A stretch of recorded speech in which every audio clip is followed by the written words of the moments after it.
This is ASUS ROG Phone 9, and today I'll show how you can enter the bootloader on this device. So in the beginning, launch the power off menu by either pressing and holding by pressing and holding either power button or volume up and power button simultaneously. Now select the power off option and allow a few seconds for your device to be shut down entirely.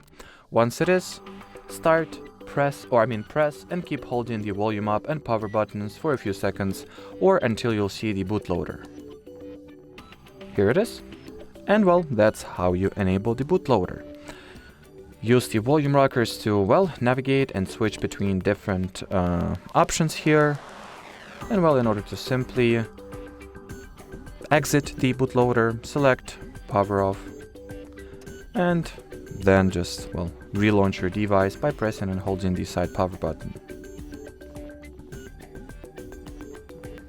And as far as this video goes, that'll be it. So thanks for watching and bye bye.